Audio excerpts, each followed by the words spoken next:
RTVC Noticias. Los hechos de corrupción que se habrían cometido en la Unidad Nacional de Gestión del Riesgo y que hoy sacuden al país serían solo la punta del iceberg de lo que podría ser el mayor escándalo de corrupción en los últimos 30 años en Colombia, Angie. Vilma, pues RTVC Noticias conoció en exclusiva varios documentos judiciales en los que se denuncian hechos de corrupción que supuestamente ocurrieron entre el 2018 y el 2022 en la Unidad Nacional de Gestión de Riesgo y de Desastres, los cuales supuestamente superan $1 billón e involucran al 60% del Congreso de la República. Saludamos a Juan Carlos Giraldo. Juan Carlos, usted tiene la ampliación de esta noticia. Buenas noches.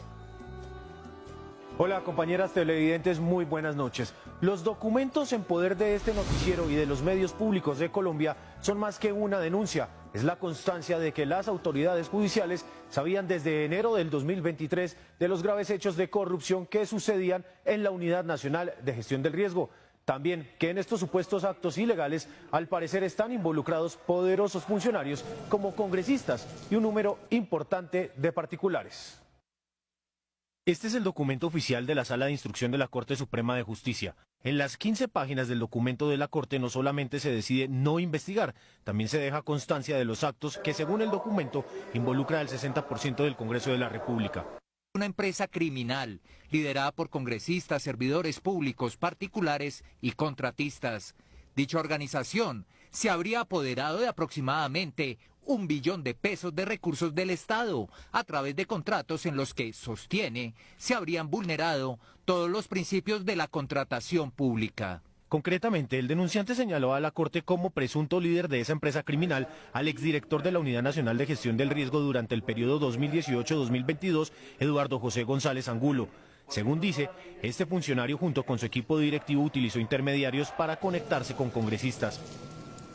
Durante los 4 años se repartieron sumas cercanas a los 600.000 millones de pesos en un número superior a 15 congresistas. El enlace, según las fuentes nuestras, el presunto enlace con la entidad se realizaba por lo menos a través de 3 servidores públicos, 4 servidores públicos de la entidad de la Unidad de Gestión de Riesgo y Desastres. A lo anterior, la Corte respondió pidiendo los nombres de los congresistas, funcionarios y contratistas involucrados, información que el denunciante estuvo dispuesto a entregar a cambio de recibir protección para su vida y la de sus allegados, protección que nunca recibió. Finalmente, lo concerniente a los nombres de los congresistas involucrados en estos hechos, dijo que se abstenía de decirlos, dado que no contaba con condiciones de seguridad suficientes, ya que a la fecha de la ampliación de denuncia no tenía un esquema de seguridad asignado, pese a habérselo solicitado en su momento a la Unidad Nacional de Protección, luego de varias denuncias de este mismo tipo. La Corte Suprema de Justicia en su análisis jurídico decidió no investigar los graves hechos denunciados, señalando que la falta de información para iniciar las pesquisas serían un desgaste injustificado de la justicia.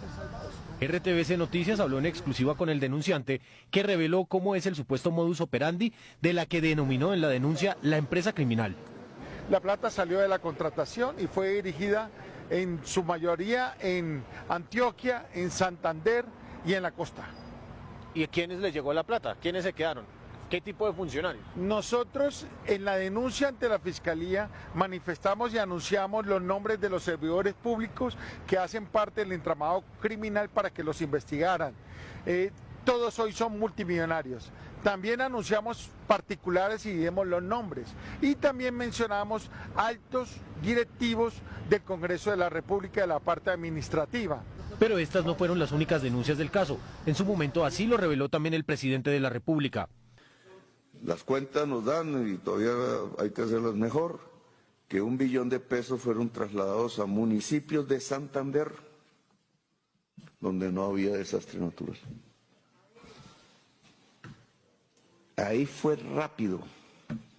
Eso no fue 17 meses, eso fue así, sin que nadie se diera cuenta. De RTVC Noticias. Javier Pava, quien fue director de la Unidad Nacional de Gestión del Riesgo, también había denunciado estos hechos. En mesa de análisis de RTVC Noticias entregó nuevos detalles. Se asignaban esos recursos como unos cupos que efectivamente el congresista reclamaba ante el director de la unidad. Se establecían los mecanismos de una contratación de una obra que muchas veces no se requerían, eran muros, canalizaciones y demás, donde habían unas coimas para cada una de las partes que se involucraban en esto y sencillamente allí estaba detrás de todo esto, incluso el mismo Centro Democrático, con su cabeza visible, que es el expresidente Uribe. Las denuncias están en poder de la Fiscalía en una unidad anticorrupción. A la fecha no se han notificado avances sobre las indagaciones que desde el 2023 se adelantan. RTBC Noticias trató de ponerse en contacto con el exdirector de gestión del riesgo Eduardo José González, quien no quiso responder ante las denuncias en su contra. Y en otras noticias.